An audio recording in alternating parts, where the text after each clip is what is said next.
Okay, welcome back to computer class, group 8A. This is February 6, 2020, and we're going to continue creating our platformer, also known as a side-scrolling game. We so far have our cat doing a very, very lame jump. Here, let me show you. Green flag, spacebar, spacebar, spacebar. Move left and right, see? So pretty lame. We're going to make it more realistic later. And that's a little bit more tricky, getting gravity to work, but it will make the game look a lot more believable and look kind of professional. But before we get into that, let's tackle some other issues here. I'm not happy with the fact that my cat walks backwards. You see that, right? So when he's walking to the right, he's facing right, but when I walk back to the left, he's sliding back that way without facing the way that he should be facing. So let's take care of that real quick. I'm going to hit stop right here, and I am going to take a look at this character's costume. So every sprite that you have is listed down here, and we're going to have more than just the cat. We'll have more later. But every sprite that you do have, you can have multiple costumes for that one sprite. So I just click on, I'm on the cat, I click on the costume tab right up here, and look, there's already two. See? Number one, number two. And if you switch back and forth between these two quick enough, it'll look like he's running. But we don't want that effect. So I'm just going to click on number 2 and press this blue X right here to delete it. What I want is I want another version of him facing the other way. So easy. Right-click on this one. So I've deleted the second one. Right-click on the first one and choose duplicate. And there, I have another copy of him. And this second copy of him, I just need to... Ooh. Okay, the options aren't there. Hang on. Okay, so look, it's in vector mode. How can you tell? When you mouse over it, it highlights each element one at a time, which is awesome for things like coloring and dragging things apart and editing it. That's awesome, but I'm going to actually click to convert to Bitmap. And, oh, actually, no. Can I? Hang on, let me undo. Maybe it's just that I have to click on the arrow. Oh, okay. Yes. Okay. That's why it wasn't showing up. See, I was like, where's that button? I guess I need to be in bitmap mode for that to show up. But no. So, okay. All you needed to, let me just start all over. Ignore what I just said. Right? We deleted our second copy. Right-click on this, say duplicate. And if you click on the arrow tool, if you don't, it's not going to show up. These other options show up. Flip. Now, we don't want to flip it vertically, but we do want to flip it horizontally. So now, see, look, costume 1 facing that to the right. Costume 2 facing to the left. Perfect. That's what we need. All right, so now I can go to my code. And do you know what to do here to get that to work? I'll give you a hint. It's inside of looks.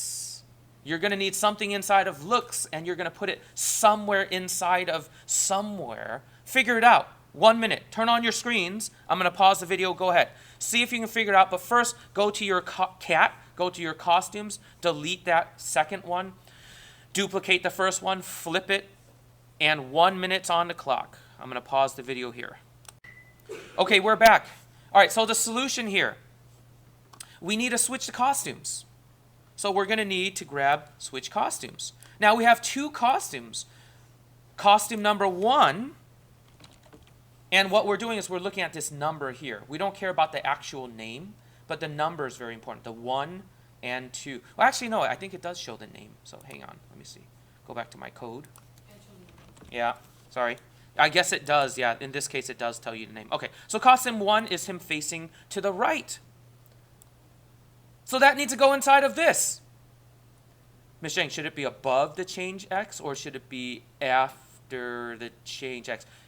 It does not matter in this case. Sometimes it really does matter and it makes a huge difference. In this case, it doesn't matter because why? Because switching costumes is almost an instantaneous, it takes 1 nanosecond for it to switch the costumes. So the fact that you won't be able to, bless you, you won't be able to tell which happened first. Did you change costumes first or did your cat move, right? I mean, they're happening both at the same time.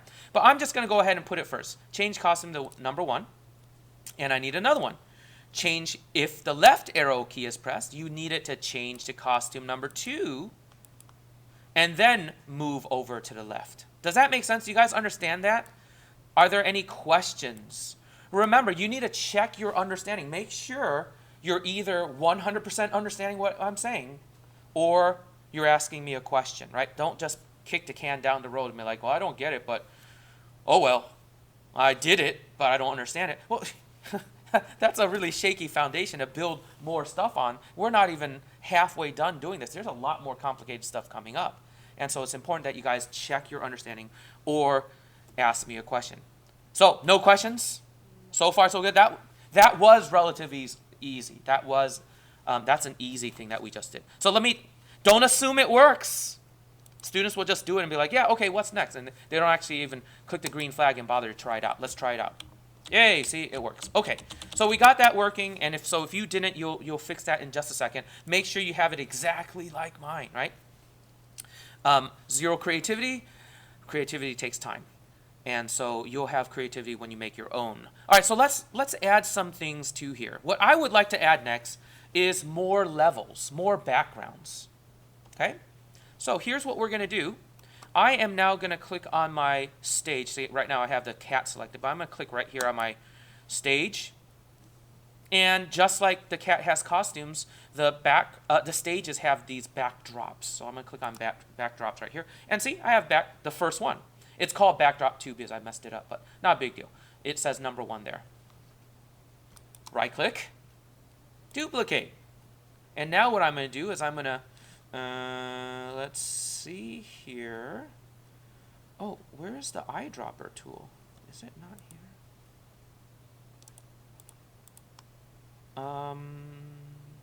Huh? Eyedropper tool is gone? Oh, that's strange. That won't let me select the color that I used last time. Not that it's hard to find, but it would have been nice to... Oh, very strange. Oop, no, that's the text tool. No, I don't want that. Oh, let's convert to vector. No eyedrop tool here either. Okay, I'm going to have to find where in the world the eyedropper went. It's gone. Okay, well, that's okay. I guess we'll just... Oh, I remember. Sorry. It's not in the toolbar anymore in here. It's actually here. When you actually... Sorry. Okay, so I'm going to click on my rectangular tool. That's fine. I'm going to click right here. And here it is. Sorry, it's hidden. It used to be down here in the menu, but this new version, they've put it up here. Okay, so I'm going to grab that, click on it, and see. Wherever you put the mouse, it's going to, if you click there, it's just going to grab that exact color. It's important that we use the same color again. So I'm going to grab that and, oh, you know what? Oh, sorry. No, we're going to grab that later. Because I'm going to make a little obstacle mountain right here. So I want brown first. So I'm going to go to orange. And once you go to like around orange, so I'm on color 9, I'm going to bring this about halfway down.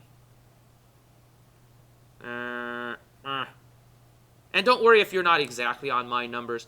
You know, as long as you keep on using your colors, that's fine. So 9, 150 is what I have. 9, 150. Now I am going to draw myself a little obstacle. And don't worry if you don't draw it perfectly, you can resize it afterwards, you see, like that. Yeah, that's about a good size. Don't make it too tall because we want to be able to jump over this eventually. So you don't want it super duper tall. All right, now, got that. Now I'm going to do that second part. I'm going to grab my eyedropper, click here. I'm still on the rectangular tool. And now I'm going to draw a little bit of grass on top of my little hill there. Perfect. Okay, so that's what we need to do. And then, you know what? While we're at it, I'm going to hit duplicate on this one again. And I need to, look, it puts it right underneath what you just duplicated. So I'm going to drag this to number 3. Because number 1, I want it blank. Number 2, I want it with a little hill. Number 3, I want it with a lava pit. So I need the eyedropper tool again on the rectangular tool. I need to get the color of my sky so that I can open up a gap here. See? That you're going to have to jump across. And then I'm going to go and get my red color. Let's see. Let's get red. 100, 100, 100. That's good. Oh, shoot.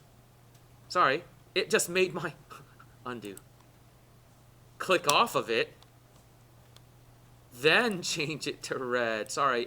Otherwise it's just going to color whatever you still have selected. Now make a new rectangle. And don't make it right at the top of the grass. Make it, give it a little bit of a drop down.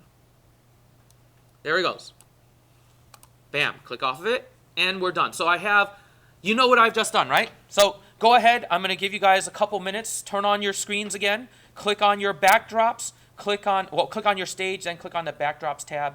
Duplicate the first one. You're going to copy it 2 times, making the mountain in the middle of one of them and a lava pit in the middle of the other one. Okay, I'm going to pause the video here. Okay, we're back. All right, looks like all the students have finished. Turn off your screens, please. I'm going to click back on my cat and click back on the code, and I'm going to press the play button, the green flag, and voila, here I am, my lame cat jump. And look, I am on this background number 2 for some reason. Well, Ms. Yang, why am I on background number 2? Shouldn't it be on background number 1? Again, the computer will never do more than what you've asked it to do. It'll do exactly what you asked it to do. Did you tell it which background it should start on? No. So it's not going to do, it's just going to start on whichever one you happen to have been on last, which is not good. So number 1, we're going to need to start programming our background to tell it, hey, whenever the game starts, I need it to go on background number 1. That's what we need to have happen. Computer will never do anything more than what you ask, anything less than what you ask. It will only do what you asked. And if you don't tell it anything, it won't do it. Okay, so I'm going to click on my, watch, I'm going to click on my backdrops. I'm going to program for my backdrop. This should be super easy. I think you guys can figure it out. Green flag. When that happens, switch to backdrop. For me, it's called backdrop number 2 is my first one. But you guys it might say backdrop number 1 for your first one. That's what I need it to have happen when the game starts. Now I'm going to click my green flag and see if it works. Green flag. Bam! See? Look, it works. But however, we haven't implemented the thing to get us to be able to change to the next background. But at least it is starting on the correct background. Backdrop number 2 for me. Number 1 for you probably. Okay. Questions so far on that? Isn't that easy? Okay, I'm not going to let you guys turn on your screens yet because this will take you like 5 seconds to do, right? Let's now add on this is a little bit tricky for some people to understand. And so I'm going to give you guys some clues. What I want you guys to do is try to figure out how to make it so that it automatically switches to the next backdrop. Okay? Now, I'm going to give you guys some hints. First of all, yes, we could have it so that if you touch this edge here, the right edge or the left edge, it'll go to the next background. But what we're going to do, what I'm asking you guys to do is only this right edge right here will allow you to go to the next backdrop. This left edge won't do anything. If you get your cat to touch this edge right here, nothing will happen. But if you get your cat over here and touch that right edge, it will automatically, boom, go to the next backdrop. Now, we've only got 3. Ms. Shane, what happens when you do that on the 3rd one? It will just go back to the first backdrop. It's just going to loop. But that's fine. That's all we want to have happen first. Remember, you have to take baby steps. Don't try to get everything perfect at first. We just want it to go to the next one every time I touch this right edge right here. Let me give you guys some clues and see if you guys can figure it out. You are going to have to, let's see, you're going to have to decide, number 1, do I program this on the cat or do I program this on the backdrop? That's the first thing you're going to decide. Well, what do you guys think? Raise your hand. I hope everybody votes. Raise your hand if you think you should program this code on the cat. 3, 4. Raise your hand if you think it's on the backdrop. Okay, 4, 3. Okay, so somebody didn't vote. All right. All right, so we have a split decision here.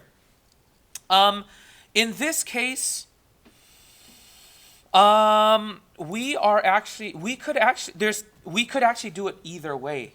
But I think it's probably going to be easier if we program this um, on our cat. The reason why is because the cat is the trigger for this happening. In other words, when the cat gets all the way over there on the other side, that's when we want to trigger, that's the event that we want to trigger the background to change. Okay? So I'm actually going to do this on the cat, and I think you can do it on the backdrop too, but let's just do it on the cat. I think that's going to be easier for us. All right, so let me hide this code here. I'm going to give you guys a few tips here. Pieces you're going to need. You're going to need let's see here. Oh, let me see. Can we?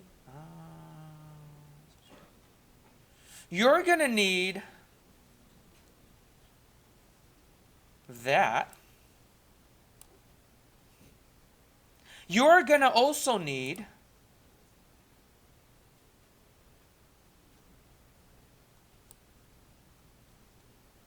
one of those.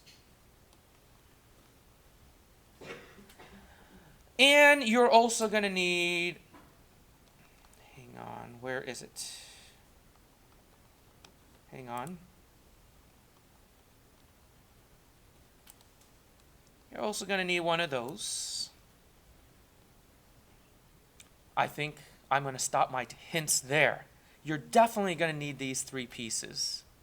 Figure it out. Turn on your screens, and I'm going to give you guys a couple minutes to see if you can figure out. I'm going to pause the video for now. Okay, it seems like most of the students have got it to work, but they were in store for a really pleasant surprise when they got it to quote-unquote work. All right, so let me go ahead and build my new paragraph real quick. Green flag. Of course, I need an if.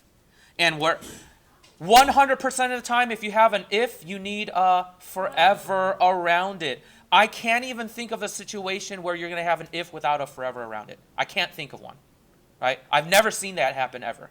Okay, so don't forget the forever around your if. All right, so if the X position of who, Miss Yang? Whose X position? I'm on the cat. See his little figure right there? I'm on the cat, so it's his X position. So if the X position of me, which I am the cat, is greater than, watch this, let's take a look. See, look, when I move my cat, look at this. It's telling you the X position right there.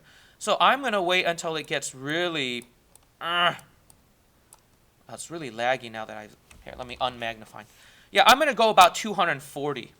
I don't want that to trigger until he's all the way there. So I'm going to say, hey, when my X position is greater than 240, if that ever happens, then I want to go to the next backdrop. And so, stop, green flag. Let's take a look. Move it over here. Yay! Is that what happened to you? That is exactly what should happen to you. Anybody can explain what's going on here? Why is it seemingly glitchy? Anybody know why it looks like this? What's going on? Yeah. X is still greater than 240. Ding, ding, ding, ding, ding, ding, ding. My cat's still over there. Is his X position still greater than 240? Yes. So should it teleport? Yes.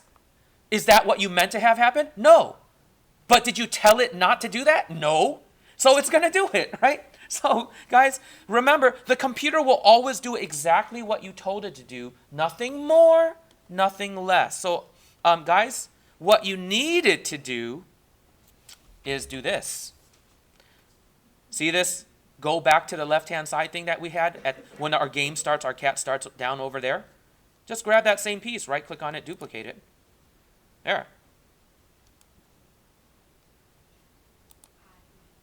Bam. Do you understand what I've done? Do you understand that that will fix it? Does that make sense? Yes? Okay, let's give that a try. Turn on your screen and make sure, and change your X position. If yours isn't 240, make sure you have it at 240. This number right here, X position greater than 240. And now give it a try and it should work. Let's give it a try. Stop. Green flag. Bam. Yay.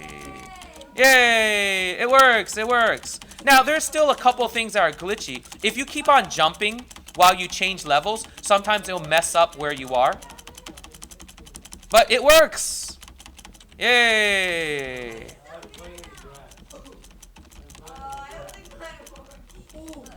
Okay. It should be working. If not, ask a neighbor or ask me for help. It should be working. We broke it. We got under the game. You got under. Yeah, you could, if you jump, if you change levels while you're jumping, you could warp underneath your grass or warp above into the sky if you time it right. Guys, we'll fix that glitch later, but for now, are you able to change levels correctly? Are you able to change your backdrops? Okay. All right, that's all that I needed to have happen. Okay. All right, guys. Hit stop and turn off your screens. We've verified that that does work. Okay, we've only got 5 minutes left, so I want to really quickly teach just a couple more things here. Okay? Screens off. Hurry up. We only got 5 minutes, and I want to squeeze in one more thing. Number one, here's something that I bet nobody thought of. Take a look at my game right here. Let me make it a little bit bigger. I'm going to stop my game, and I'm going to reset my game. And watch what happens. What's wrong?